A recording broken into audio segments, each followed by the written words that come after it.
Good day. Thanks for joining me. This is the regular AI portfolio update that we do at Ransfus. So for those that don't know, we run an AI portfolio that we've been running for the last 6 months or so right now. If you're interested at the end of the seminar about getting involved in our AI portfolio, please feel free to contact us as info@Ransfus or me directly at viv@ransfus.com. Obviously the usual other methods, our phone number, etc., works. So in terms of the seminar today, we'll be covering a little roundup of what's happened in this year. I look forward to next year, and I'll end up with giving you a little kind of taste of what we think are essential stocks that you need to own in the AI system. Okay, so as we normally start off these things, let's begin with looking at who we are as Ransfus. So Ransfus, as you know, is a stockbroker. We do online trading, we do private brokering, managed portfolios, we do structured products, which I think has been a very popular thing with many of you guys. Offshore transfer, so if you want to get money out of the country, talk to us, especially if you want to get more than $1 million out. It's more difficult now, but we can do it for you. Also, we do like wealth management, tax savings accounts. Also, we are the top-rated stockbroker in South Africa, and we've been the top-rated stockbroker for the last 4 out of 5 years. And this year we won not number 1, we were number 2. In fact, we've been, I think, number 1 now for 3 years running. So we were 1, we were 2, and now we've been number 1 for 3 years running. So if you want to come to the best in the country, come to Ransfus. So there's a little quote. This is from Arthur C. Clarke, the guy that wrote 2001: A Space Odyssey, as well as Rendezvous Drama and a whole bunch of other science fiction books. And he had this very famous saying: any sufficiently advanced technology is indistinguishable from magic. But what the idea here is that, when something becomes advanced enough, for people that don't understand it, it looks like magic. And that is the point at which we are with regards to AI. That is why I got so interested in AI a couple of years ago. It's because when I first started using it, it felt like magic. It felt unbelievable that this was something that was possible. We were talking about DALL-E 2 when it first came out. We were talking about, Chat GPT. Even GPT-3 was amazing, blew my mind away. GPT-2 was like, cool, but with such like, amounts of errors and so on, it was obviously, still could be like, said to be a novelty. But Chat GPT was amazing. And it was a feeling of magic that I experienced. Okay, so the year-end review. We're going to start off looking for a review of 2023. Then we'll look at the hardware sector, the software sector, a bit of geopolitics, and then what can we expect in 2024? And I'm going to end up by giving you 5 stocks that you must own. If you're interested in AI, these are 5 companies that have to be in your portfolio. So let's go on. The year-end review. Now, as you can see, what's happened is we've seen a huge uptick in the amount of money going into what's called generative AI. Generative AI is the AI that's basically people are talking about right now. It's the large language models, the text to image, text to video, image to video kind of stuff. The stuff where you basically put in a prompt and it gives you like a picture of we say, I want to see a red zebra on a green moon, and it gives you a picture of that. Or you want to see an orangutan playing tennis, and it gives you a picture of that. Or you say, write me a poem, or write me a story, or give me a roast me. It generates an output, a bit of a creative output almost. And that's been very, very popular over the last, year, basically. So you look at, what's been happening. 2011, nothing. 2012, we had obviously the start of the DeepMind kind of thing happening. And then 13, 14, 15, up to like effectively 2020, nothing. And then suddenly, what is a once-in-a-decade event in 2021, 2012, basically was repeated in 2021, and then was matched in 2022. And then this year, basically, we've broken all records in terms of how much money is going into AI. Okay, so you can see that what's happening is that people are putting massive amounts of money into these things. You're talking the average investment, okay, in an AI company for this year has been $90 million, and there's been 9 deals. Okay, not one deal, 9 deals of $90 million. There's about $1 billion going in, almost $800 million going in on the venture capital, kind of investment side. Then this is a forecast going forward. Okay, these are estimates for what we think the revenue is going to be from semiconductors, that's in blue, and software, which is in kind of like a beige orange color. You see, in 2023, we got like 47 billion effectively in hardware. We got basically, say, 68, 70 billion in software. Looking forward, just 4 years into the future, we're expecting something like 150 billion in hardware, 3 times as much, and 137 billion in software, more than double as much. This is a very fast rate of growth. And here's the thing, people get this stuff totally wrong all the time. If you look at the adoption of things, for instance, like the computer, the personal computer, the smartphone, in all those cases, what was expected in, say, 5 years' time happened in 2 or 3 years' time. In 5 years' time, the stuff that was expected, optimistically in 10 years' time was occurring. If you went back and looked at some of the, silly examples, about computers when they first came out, and they asked how many computers would they need in the world, and people are saying maybe 5, 10 computers in total for the entire planet.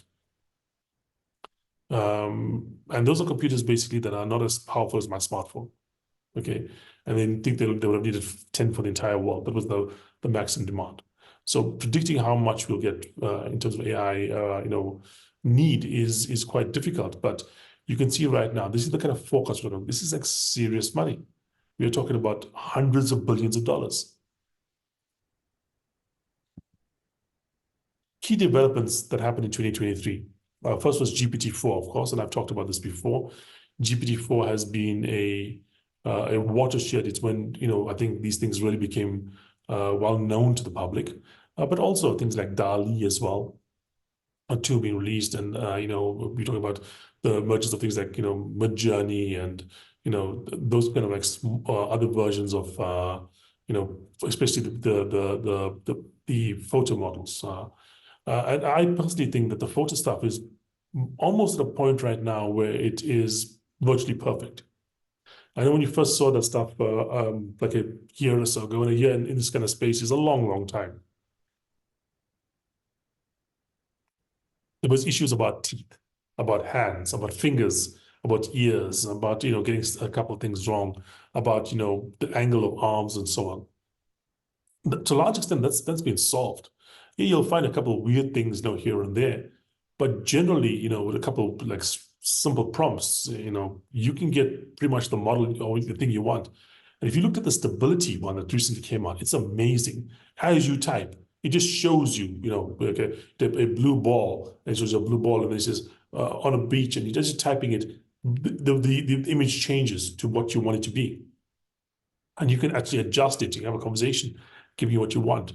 And I would suspect that within a year or so, if not already, we get to a point where graphical stuff like images, pictures, sorted.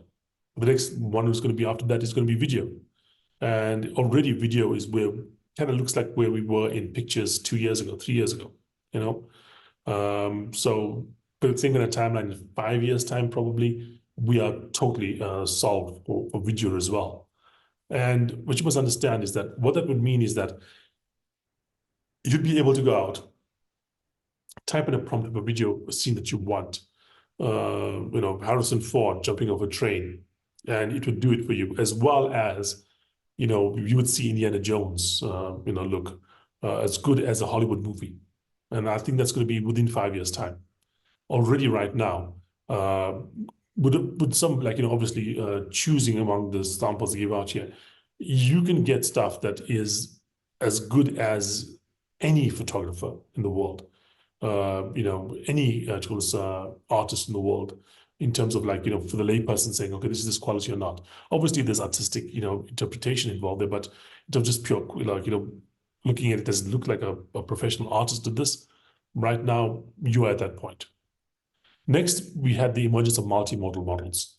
And multimodal models understand it's not just adding on a large language model like GPT-4 to an image model like DALL-E. It's basically having inputs in terms of images as well as words, and outputs that are in images and words.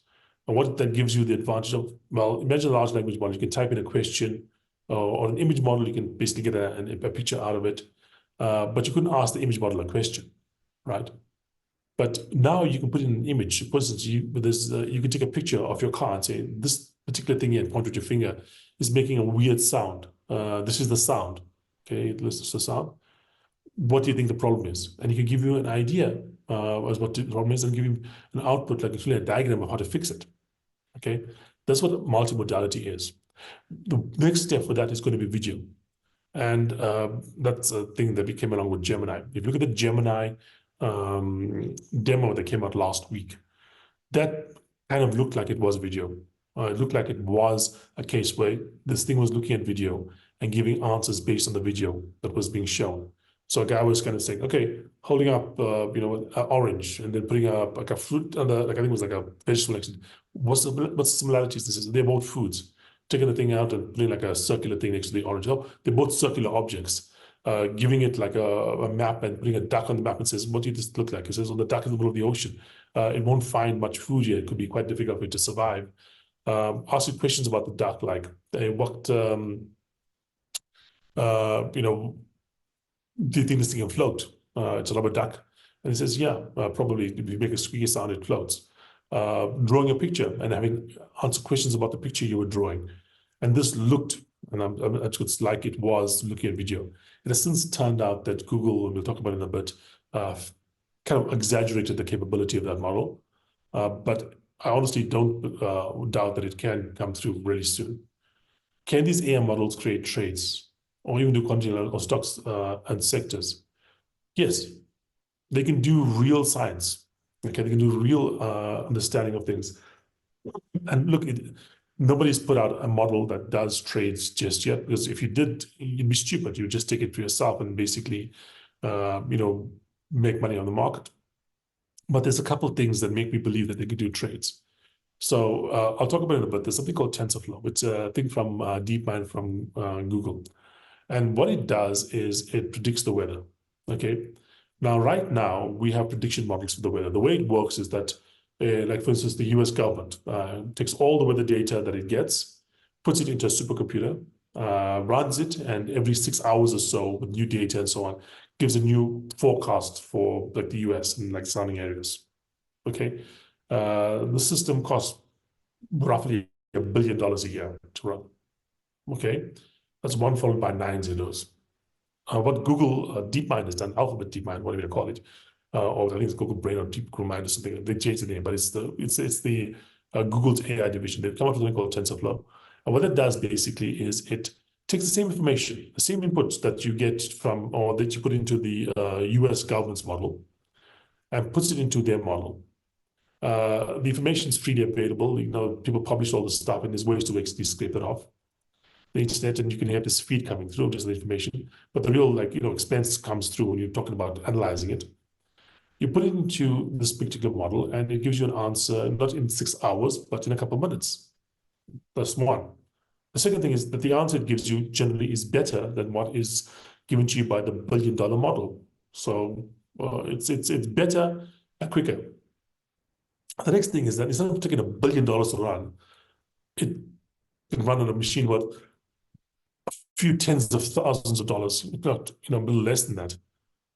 Not a cheap machine. We're talking something costing more than 100,000 rands, but not something where you need to be Bill Gates to basically do it. An individual who's really interested in the weather can go and do this themselves, or a company that basically wants to monitor the weather could do this themselves. Getting a slightly better, I'm not saying it's a much better result, but a slightly better result, but in much less time and at much lower costs. Okay, if you can do that with weather, you can do that with stocks. Unfortunately, you would need someone like DeepMind to work on this thing for you, but or you could maybe do it yourself if you had the kind of training network to do it, what you would probably do is input stock data, and you'd get results from it, and you'd basically train it to give you the right kind of answers. But it's doable, but it's not something I think that anyone has made public. And if they did make it public, quite frankly, it would take away its value immediately. You know, when it comes to stocks, the only way that you basically make money is being right when others are wrong. If everybody had access to the same information, everyone's right. Next, we had a llama, which is from Meta, Facebook, came out also this year. And that was, very, very, it was interesting as well. They come out with a new model, not quite to the standard of OpenAI's GPT-4, not quite as good. Gemini, by the way, tends to beat GPT-4. Llama and most everyone else does not.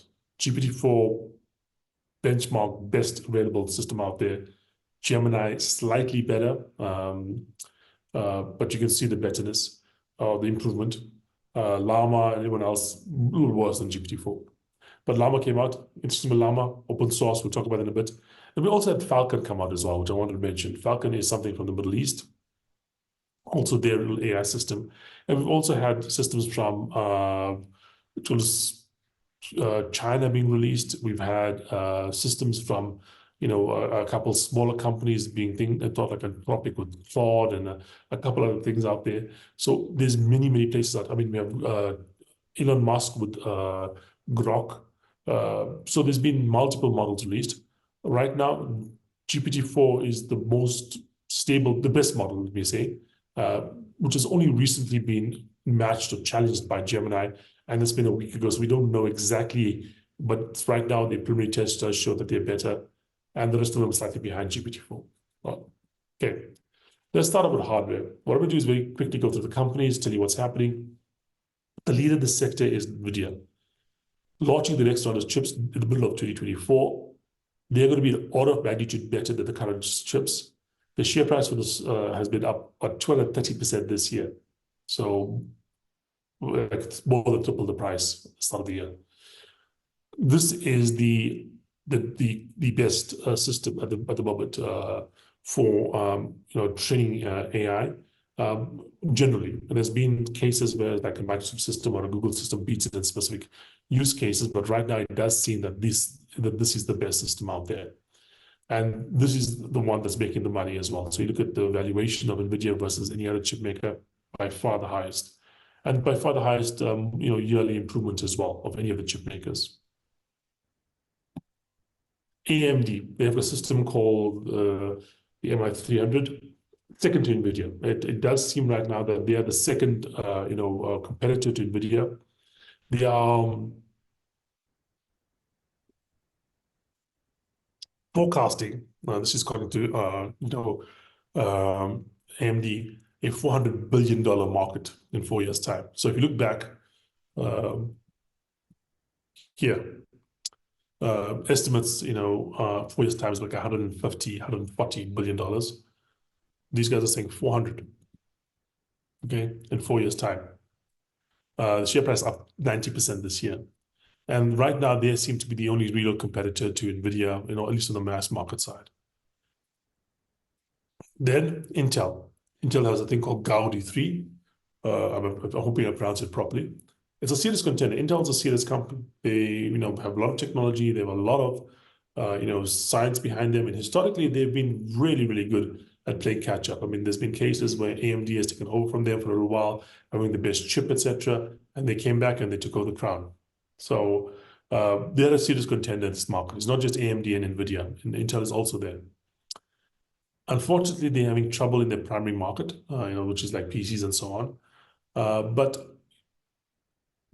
they're pivoting towards AI. And put it this way: if you are in a sector, and one of your competitors, let's say you have a shop on the street, and one of the guys suddenly starts coming, to the work with his, Lamborghini, and his kids start basically driving Lamborghinis as well, and there's a helicopter driving, flying him home at night, and that kind of stuff.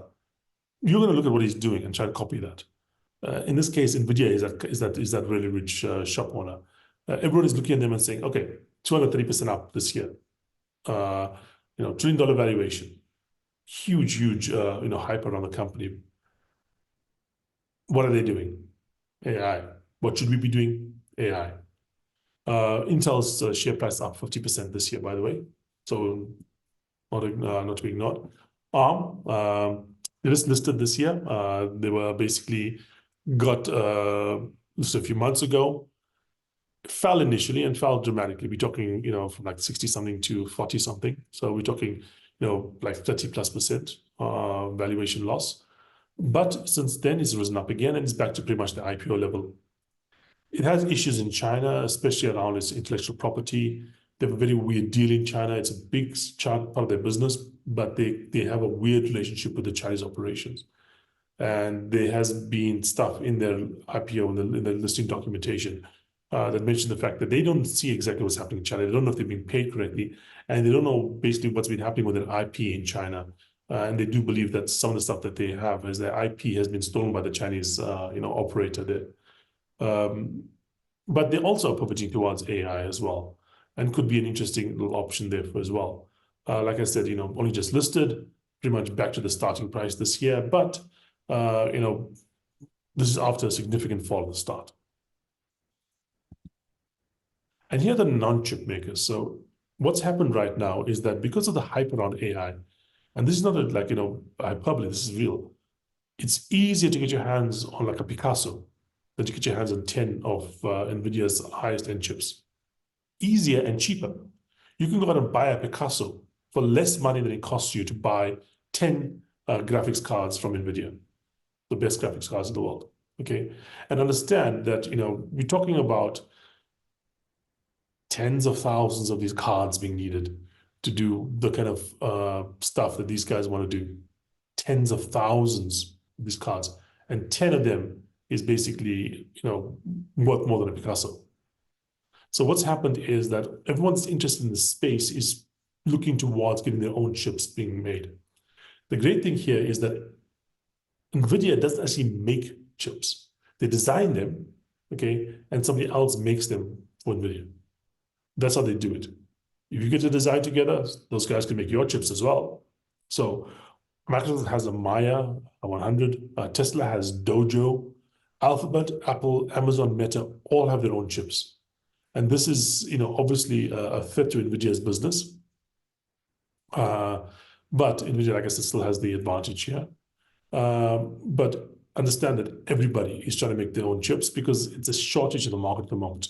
And when you think of an industry that's basically ramping up like this one is currently, and there's such hype around how much money is going to be made into that, it kind of makes sense, especially if you're the first player out there. To give an idea is just how much return to capital you're getting here, or return to investment you're getting here. OpenAI right now valued at about $100 billion, 90, 100 billion. There's no questions about that. This is based primarily on GPT-4 and then GPT-5 coming out next year. GPT-4 probably cost them under $200 million to trade. $200 million for a $100 billion company. And this is the valuation that this is where you get your valuation from. GPT-4, the next one that's coming out, $3 billion, $3.5 billion. That's probably where it's going to cap out in terms of training costs. Again, for a $100 billion valuation for the company. So if you basically would just spend $3 billion, $4 billion, $5 billion, you can get like a 20 times return in terms of the valuation of the company that you create based on that little investment.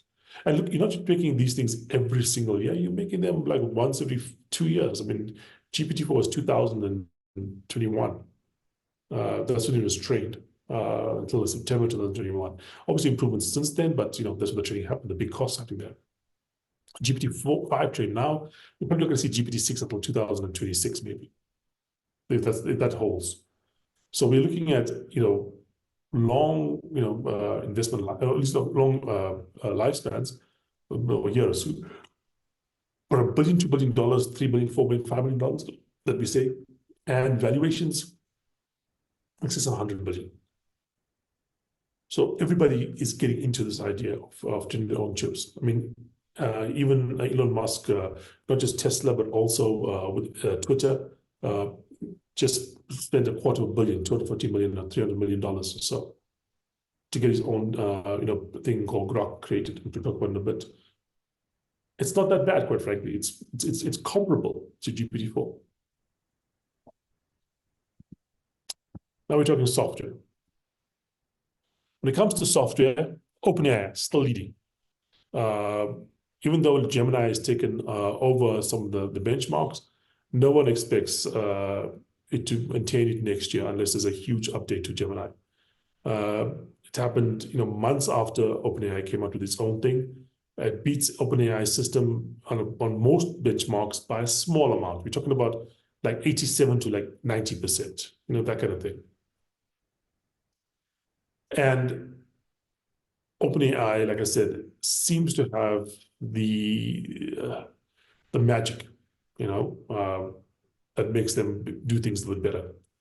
There's been a bit of drama in OpenAI over the last little while. Everyone that follows AI knows this happened. What happened was they kicked out their CEO leader, Sam Altman, possibly driven by their chief scientist, this guy called Elias Esquerra, and the board. The thing to understand here is that OpenAI, the thing that controls OpenAI, the OpenAI, what it started off was a charity. It was not a company, it was a charity, a not-for-profit. That charity basically has a company, created a for-profit company that's currently valued $90 to $100 billion, maybe even a bit more. Okay? But this is like a charity. This was created as a charity.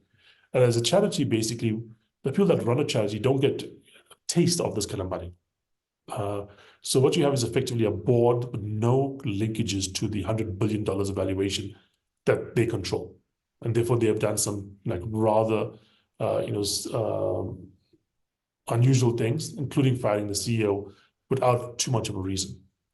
Now, what this has done, since it's because there's such huge amounts of money involved, and because the 770 employees of OpenAI stand to make a bit of money if this thing basically does, eventually listed, for instance, $200-300 billion, which is likely to happen in a couple of years' time. If things go to the normal way these things do, they basically were starting to lose 770 people working on something worth $100-200 billion. You do your own division, that's over $100 million per person, a couple $100 million per person. In fact, that's a lot of money. And even if you weren't getting all of that as a employee, you were getting a chunk of that. We're talking about life-changing tens of millions of dollars on average per employee. So what's happened since then is that when they kicked out Sam Altman, these employees, thinking that maybe their the golden goose might be gone, staged a revolt, effectively fired the board, got Sam Altman reinstated, threatened to go to Microsoft, and that has been the shakeup at OpenAI. What's happened since then is that Ilya, who's the guy that was on the other side of this whole thing, it's kind of been sidelined. And the thing is that we don't know what the magic of OpenAI is. There's obviously some magical stuff happening there, some secret sauce, some special, techniques or whatever that they have, but no, and that Google does not have. It's pretty obvious that Google does not have whatever it is that makes GPT-4 better. Google just went and put more money and more resources and trained something with more stuff to it, and that came out better. It's like having like a 2-liter engine that performs, gives you 500 horsepower, and somebody says I can give you 600 horsepower, but he has a 8-liter engine. Yeah, it's more horsepower, but there's obviously some secret techniques that make the 2-liter engine so much better, bang for the buck. And there's obviously some secret sauce. It could be Ilya, who's the chief scientist and is commonly considered to be the or be a genius. It could be some other team and thing in the company. Who knows? But there's obviously something a bit better about OpenAI than other companies. Now, we've had GPT-4 upgrades, and we have GPT-5 in training. And like I said, the evaluation for this is approaching 100 billion. And then we have something called Q-star. That's not that thing is pronounced, the Q with the asterisk called Q-star. Now, this again is beyond my brain power to understand. This is really high-level mathematics.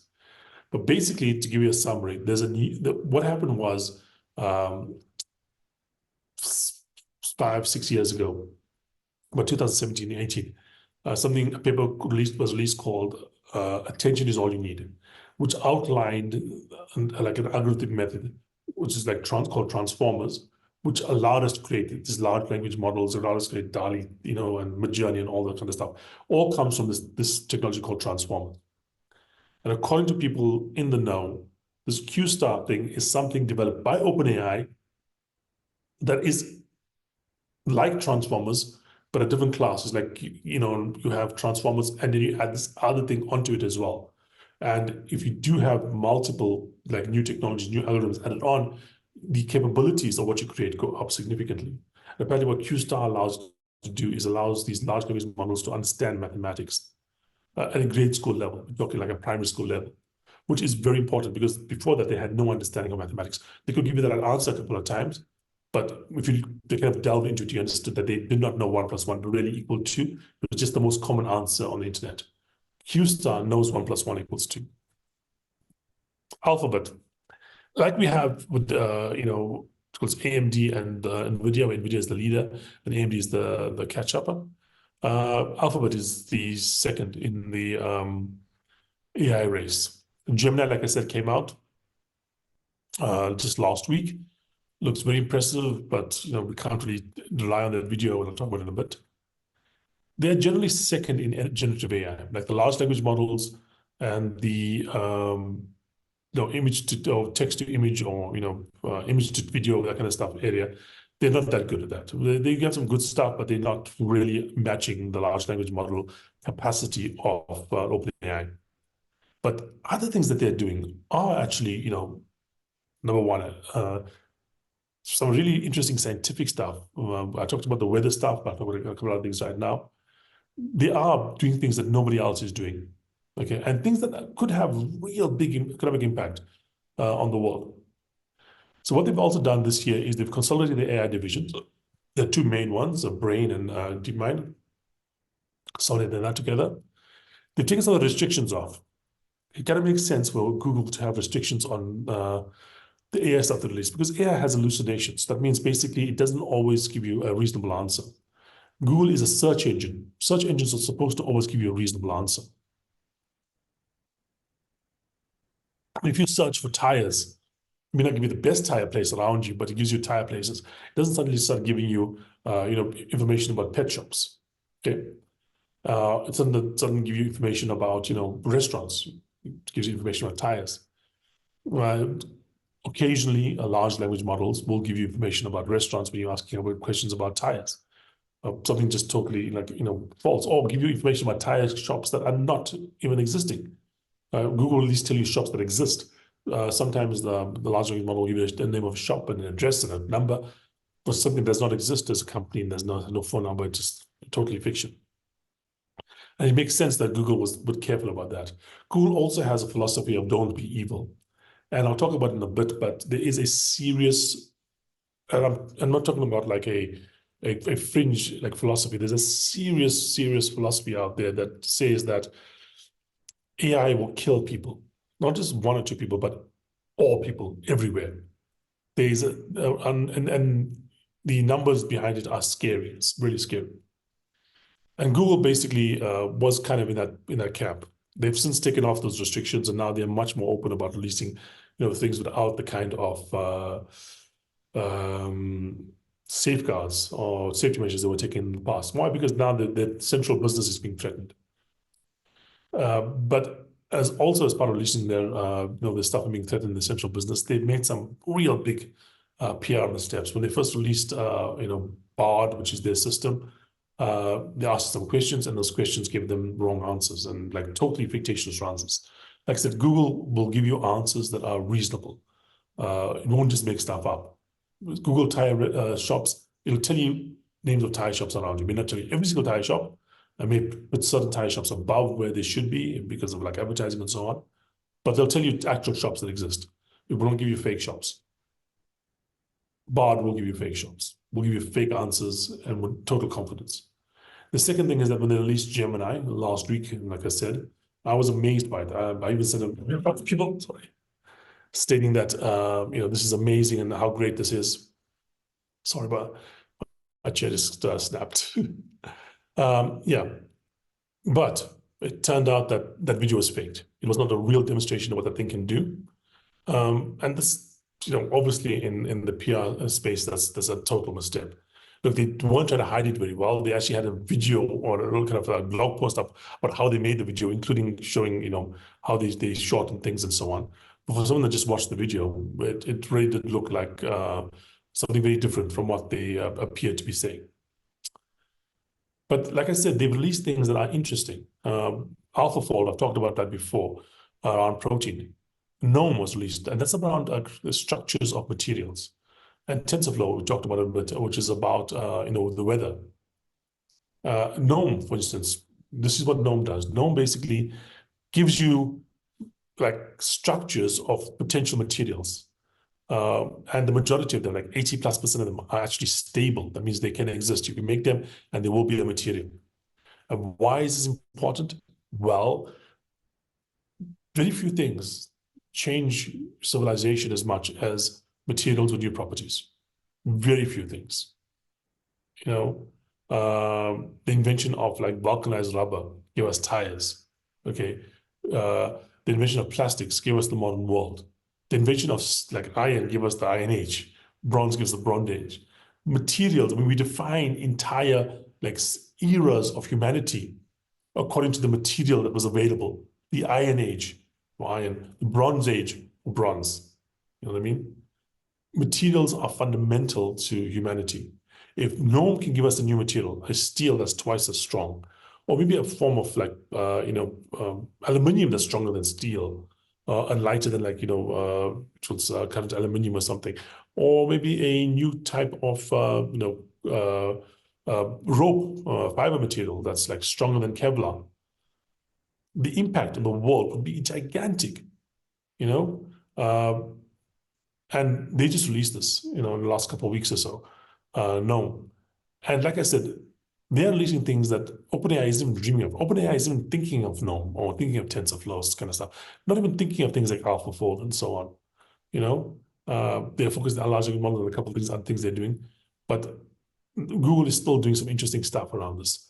Unfortunately, the problem is that as an investor, this stuff is not really reflecting in your basically final statement, but they are doing some interesting things. Meta has llama. Okay. Open source model, and this is an interesting approach that why I put them up as this thing. They are releasing their whole model. Each time they train it, they're just giving it to the public. And that is another approach that they are taking.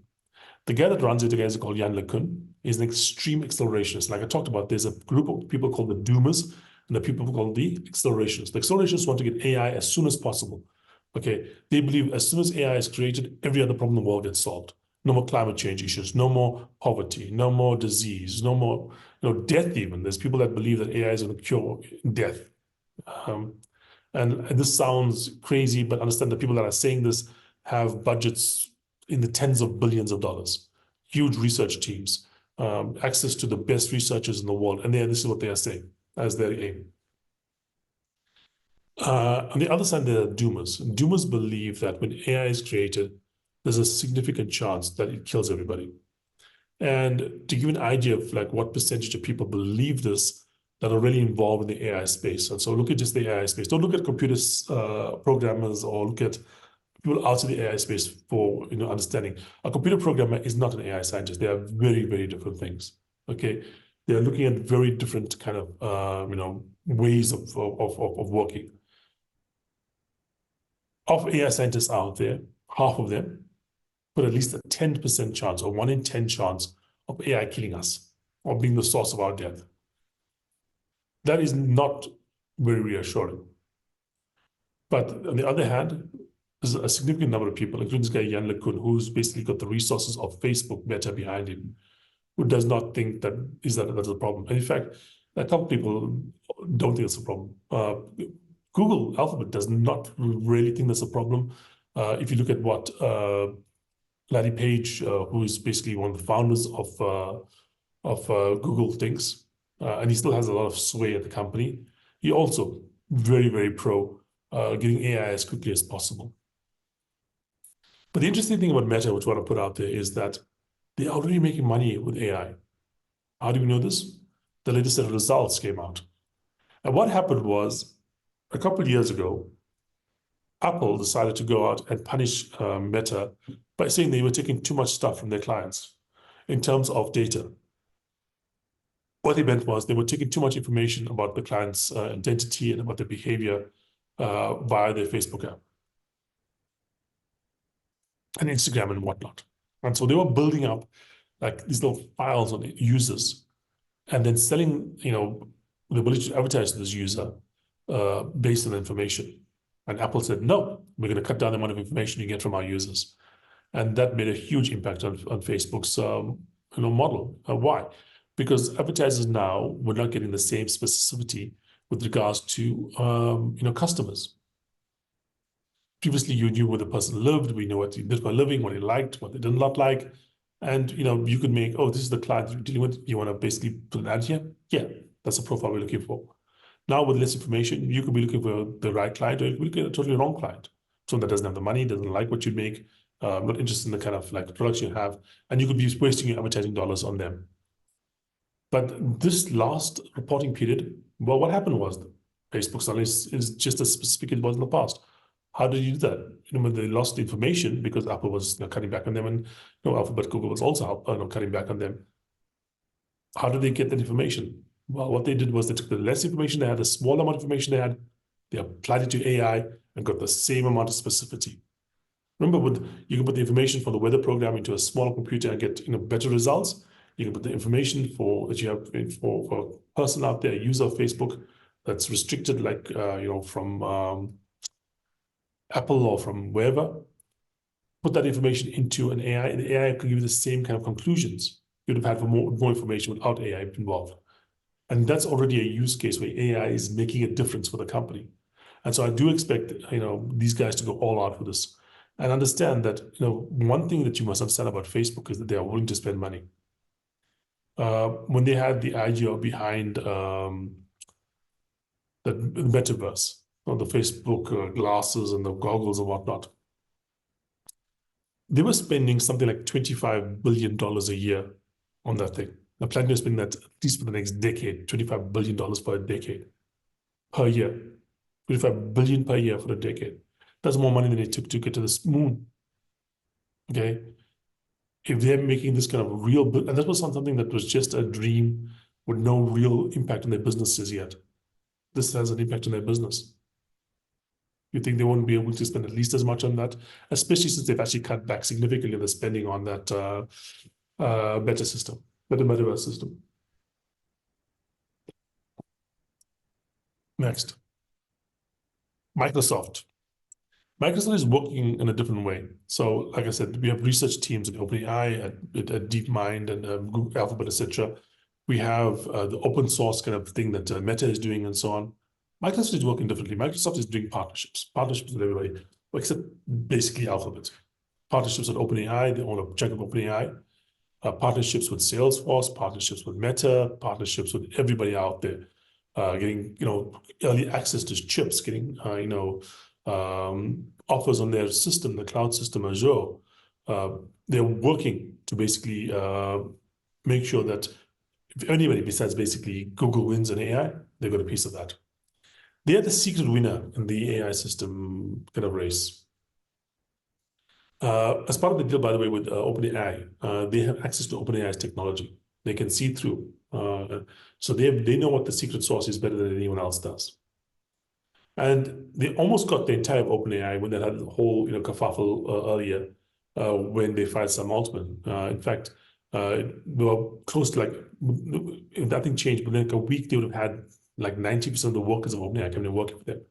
And for a research team like this here, the amount of money they're spending on chips, or the amount of physical infrastructure that the company has would have been negligible. Those 700 people could have easily rebuilt OpenAI's valuation at Microsoft, and effectively given $100 billion of valuation for who knows how little in terms of compensation. They didn't end up doing that. OpenAI remained. Sam Altman went back. Ilya got kicked out, but Microsoft did end up better off than it started off with because now they have a seat on the board. They can't vote, but they have a seat on the board, so they can actually understand what's happening. And just to give you an idea of how much emphasis they're putting on this, they're looking to spend $50 billion in the next year or so on AI infrastructure. Now, on a yearly basis, this is the biggest by far infrastructure investment in history. We're talking more money than it takes to build railway networks, national railway networks, more money it takes to build highway systems across entire continents like the US did. No single entity has put this much money in a year on a single infrastructure project ever. That's what Microsoft is betting on OpenAI, on AI basically. They're betting 50 billion over the next year or so on that. Then Elon. So I'm not going to talk about Twitter or Tesla. It's Elon Musk, and put everything together. Now Elon Musk I was talking to Gary a few days ago, and we mentioned the fact that if anyone believes that they're the main character of the world, Elon Musk should.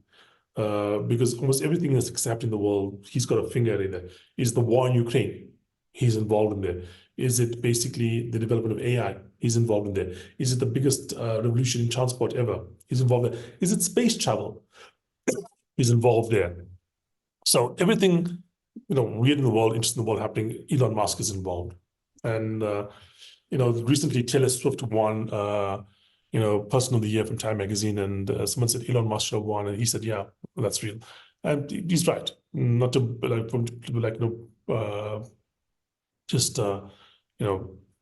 be simping for something, whatever, but really he's involved in everything.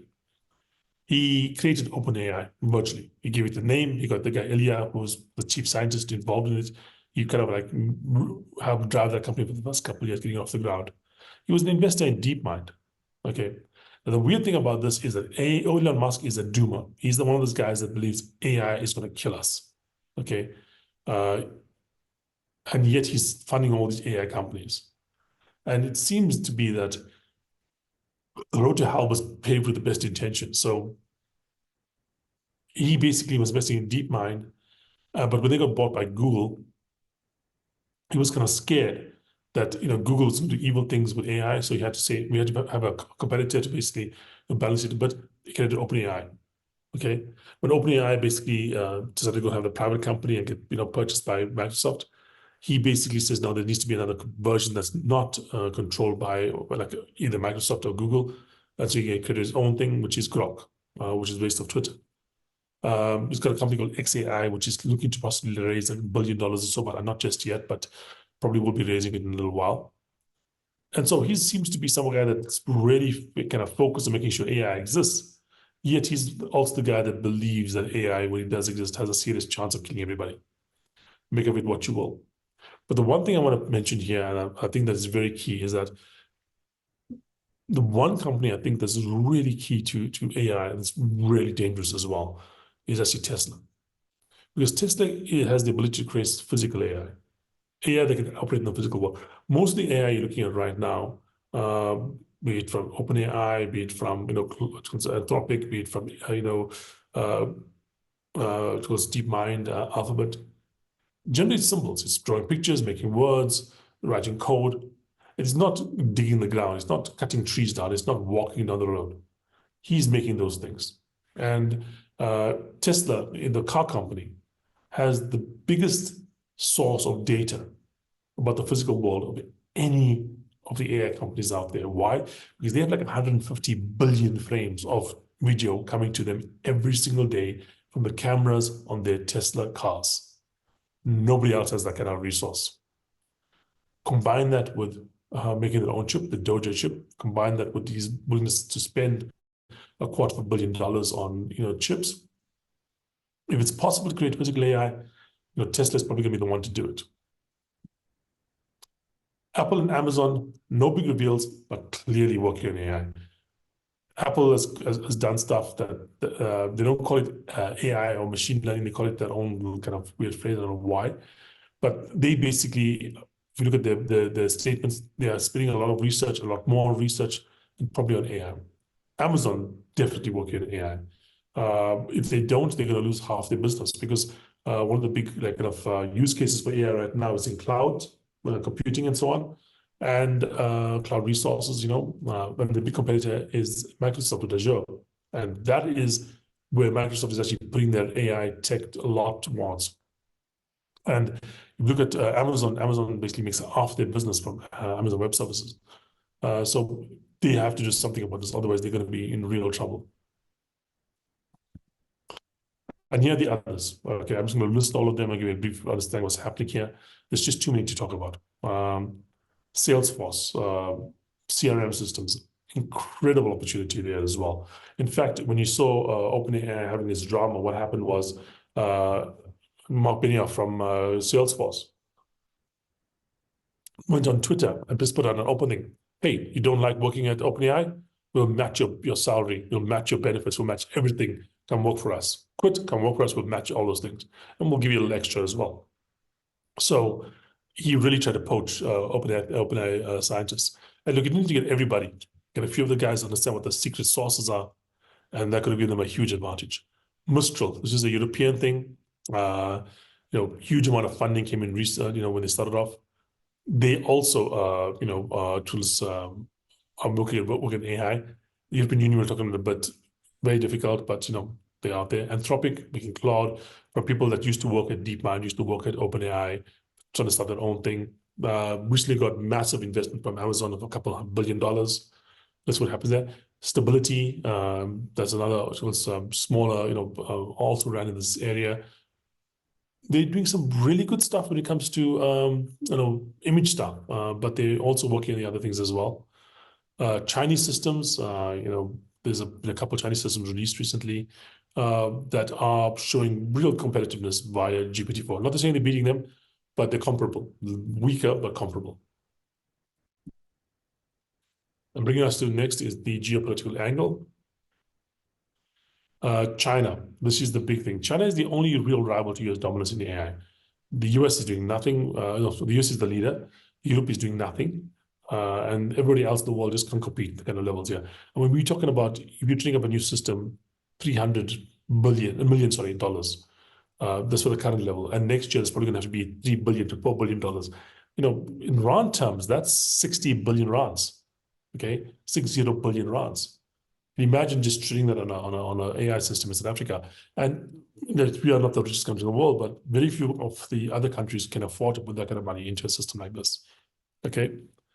So the Chinese are the main competitor here. They've done some interesting things over the last year since the sanctions started coming about. Like, for instance, they released a chip model for mobile phones that was better than people thought was possible for the Chinese. Wasn't as good as the top stuff in the West, but it was only like a year or so behind that. And they thought it was not possible.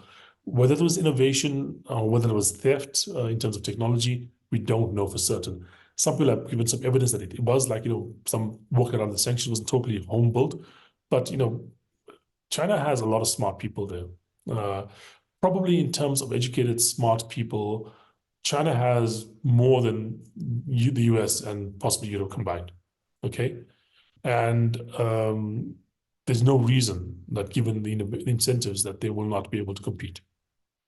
Like I said, the Chinese large language model came out, interesting. Problem in China is political correctness. Another political correctness you have in the West, where if you say the wrong word about race or gender, that's a problem. You get canceled. In China, if you say the wrong word about Xi Jinping or the Chinese Communist Party, you truly get canceled, like out of the world. And so therefore, that is one of the things holding them back. But like I mentioned, the only real rival to the US. Europe, rather regulate than innovate. And in fact, there's a funny tweet that came out in the last week or so, where a European bureaucrat came out and said, we are the first region in the world, first regulation in the world that's come out with proper AI regulations. And everyone's laughing. For what? You don't make AI systems. It's going to be, all you're doing is making sure that there's systems made elsewhere in the world and not in your particular area, because nobody wants to live under your regulations. Pretty much. And not to say that there's no Europeans working on AI. There are Europeans. DeepMind is a European kind of company. It was Ilya, not European exactly, but it does come from Russia, I believe, or Russia, Ukraine, like Eastern European country. But a lot of the best researchers come from Europe, but they go and work for American companies. and primarily because it's not possible to have a European company being created. As a stat, in the last, like, I think 20 years, there's been like a half a dozen or so American companies with a valuation of more than $500 billion, $500 billion being created. Not a single European company with a valuation of more than 100 billion in the last 20 years. Make of it what you will. The US, like I said, undisputed leader. There is regulation the way there are hearings, but these hearings and regulation are not so much about controlling AI. It's about basically hobbling China's access to it. There has been some moves towards controlling it, but it's still a very free place to work with. There's been, Sam Altman has gone in front of Congress to like talk about it and so on. They make the right kind of words, but in terms of actual regulations, nothing happening there yet, except, like I said, to stop China from getting access to chips or to technology, etc.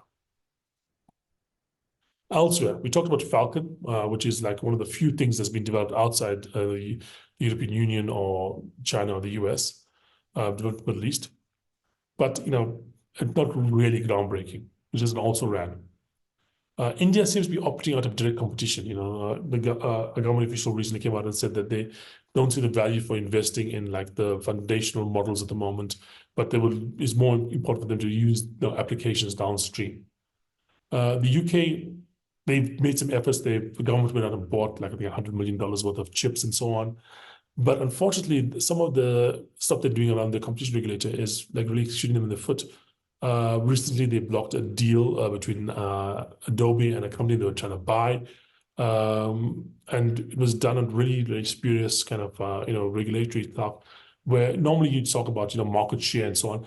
And they didn't talk about current market share. They talked about future market share. There's possibility that the company, which doesn't have an impact on the market yet, would someday down the line decide to be involved in that market. And if it did, it would be in competition with Adobe, and therefore we kind of allow the deal to go through. Okay. That kind of stuff, entrepreneurs don't want to hear about it, because if you're going to stop an entrepreneur from selling his business, it's going to mean his exit is unlikely, and it's going to mean basically he's not going to be able to become the billionaire that he wants to be. He may on paper be a billionaire because of the company he owns, but these guys want exits. Japan, trying really hard. Haven't seen much out of them, but they're making the right kind of moves in terms of regulation, in terms of freeing up, access to, copyrighted materials and so on. They do have SoftBank that is basically, being involved in this and, may be able to get something going, but, the history is not great around SoftBank. They had one great deal, Alibaba, and has been basically losing money ever since. In Africa, unfortunately, nothing happening in Africa, nothing happening in South America as well. The last round of fintech stuff, or technology stuff, there were about half a dozen fintech unicorns being created in Africa. That means companies worth more than $1 billion, founded in Africa. Right now, not much is happening on AI. The money being involved in terms of like building up the models are just too big. So, to finish, so let me just give you quickly 5 stocks that you have to own if you want to be in AI. Sorry. Sorry, let's go up here and just talk about what to expect in 2024, then we'll go to the 5 stocks next. Okay. 2024, what's coming up? New chips, 10 times better. That means you can do what you do currently 10 times cheaper, or do 10 times more with the current amount of money you're spending on it. And like I said, the amount of money being spent is going up exponentially. GPT-5 likely to come out next year. Gemini's proper rollout and maybe more clarity as to what exactly this thing can do. Tesla AI, I mean, they've been working on it. There's recently released a video by Elon Musk, I think it came out yesterday or today, about its Optimus robots that are working on AI. And they are not as slick as the Boston Dynamic robots, to be able to do backflips and dance, etc. But if what he's saying is true, and again, Elon Musk sometimes exaggerates things, but if what he's saying is true, the way this robot is trained is very different from the way Boston Dynamics model is trained. Boston Dynamics basically programs every step this thing takes. It appears that the Optimus model is learning itself about how to work and how to move around. Okay, and that is hugely impactful. China sanctions, let's see what happens. Are they able to basically, work around it and, kind of use it almost as a, import protectionism? Or is it going to basically crush the industry? Another trend out there is lower interest rates. We're expecting interest rates to fall next year, and that generally is very good for tech companies. So irrespective of what else is happening out there, the fact that interest rates are expected to fall next year should be good for tech companies. And finally, AGI. AGI is artificial general intelligence. It's like, proper AI. There is the expectation that we might be able to see the first signs of proper AI by the end of next year, if not by 2026 or so. It's 3 years out is what the timeline currently looks like, according to experts' predictions. So that's what's coming up in 2024. Let's go and look at the 5 must-haves. These are the 5 companies that you have to be invested in or have a share in, a stake in, if you are interested in AI. Microsoft, I talked about the fact that that's OpenAI. You will get access to OpenAI. You also get access to the biggest infrastructure investment in AI ever. You also get access to what they're trying to do with their own internal systems, as well as their partnerships with places like Salesforce and a whole bunch of other guys as well. NVIDIA, yes, brought up a lot. Yes, they are very expensive. But if you have to have at least one chip maker, they have to be NVIDIA at the moment. Alphabet, missteps, major problems with how they've discussed AI, how they used AI. But they still have enough brain power, enough leading-edge technology that they have to be involved in that. Same with Meta. In fact, Meta hasn't had the missteps that Alphabet has had, but they definitely have the technology that's involved in creating reasonably good systems. The approach is innovative, and maybe it's the one that works. I mean, who knew when the first of the PCs, it was the open source guys that are going to work. Could be that when it comes to AI, it's the open source one that works as well. And then finally, like I mentioned, Tesla. You have to have Tesla because they're the only ones that are really working on physical AI at the moment. And if it does work out, the valuation of that company would be astronomical. Because the actual impact in the world of having physical, robots walking around, be able to do stuff in an AI kind of training mode, would be life-changing. It would be one of the greatest innovations in human history. The world would be a different place in 5 years' time if that happened. Okay, that is it.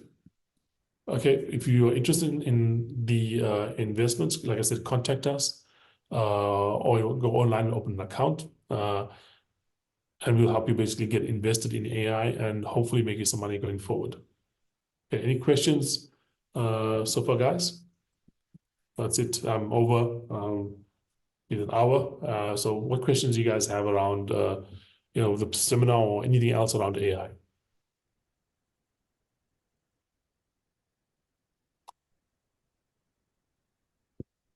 Okay. Why do you, so what's digital physical AI? Well, here's the thing. We've seen the generative stuff. We see AI do office work, do whatever. We haven't seen the economic impact of that come through just yet. And it's quite possible it doesn't come through because we are seeing, what you call this, over the last couple years or so, couple of decades, a real big drop off in productivity. It seems that when you do create a lot of software-based AI, in terms of generative AI or maybe entertainment products, it could be used to make a lot of extra money, a lot of extra stuff, but most of the time it's used to basically distract people from the work they should be doing. And so we don't really see the kind of improvement in productivity. Email, people should be a lot more productive. The internet, people should be a lot more productive. Problem is people are surfing the internet and chatting with their friends. And actually, they're more productive per work they do, but they do less work. So it doesn't make it. On the other hand, physical AI could be real life changing. You can imagine jobs like construction or farming or carpentry or house cleaning or who knows what else, surgery even, being commoditized. The impact on global GDP would be massive. Who are the big manufacturers of chips? The big ones are going to be AMD and NVIDIA and Intel. So it's NVIDIA, AMD, Intel. Tobacco, any ETS and AI? Yeah, we've got them in our portfolio. So if you want to chat about that, give us a call, Tobacco, and we'll walk you through the idea of tools on that as well. Oh, ASML, yes, there is that also as well, James, with regards to, give me a second here. Let's get this also out of the way. Okay. Yes, the people that make the chips is a company called TSMC in Taiwan, but there's also a company that makes the machines that make the chips, and they are called ASML, okay, and out in the Netherlands. you could be looking at them as the possibility in terms of looking at the guys that you want to be involved in for the AI stuff. Right now, they haven't really, like taken over by storm. But yeah, you could look at that as the way to get into AI as opposed to looking at the chip manufacturers. You could look a little upstream, to the people that actually make the chips, as opposed to people that design them, like NVIDIA. Does the company and fund investments only in AI? And if yes, what is the unit cost? Okay. We do have an AI portfolio. We don't have a unit cost to it. What we do have is a minimum investment size of $20,000. And currently, there's about 360,000 rands. That's what we're looking at. If you're going to invest in AI, you need a 360,000 rand investment to get into the portfolio. It's going to be a share portfolio in your name, held internationally, which is very important, and we'll talk about that if you want to. But yeah, we do help you get an AI portfolio up and running. And we do have, it's a dedicated AI portfolio with a philosophy that's very different from the normal philosophy of a share portfolio. You can go back to some of my earlier presentations on AI from about 3 months ago, and I'll explain what the philosophy of our AI portfolio is in that thing. Okay. Remember, if you are interested in the AI portfolio, just basically give us a call, and we'll be more than happy to talk about it and see whether or not it's suitable for you and your investments. Okay. Anyone else? Has it run too fast already? Yeah, look, I mean, we've seen NVIDIA up, we've seen Microsoft up, we've seen all those things up, but no technological innovation that we've seen over the last, several decades burns itself out in 1 year. The amounts of money that we're still seeing likely to come into AI, if the projections are correct, still make them cheap at this valuation. So yes, if we do see the kind of projections we are seeing for the companies come out, we will see still more growth. So it's not yet too late to invest. Thanks, Andrew. Andrew said thanks, great presentation. So that's what I'm saying, thank you. Anyone else? Okay, I think that is it for today then. And if you guys are interested in the AI portfolio, like I said, give us a shout. If you want to just talk about things on a more personal level, give us a call, and I'm more than happy to chat with you guys about whether or not this kind of portfolio fits into your investment portfolio. Okay, cheers.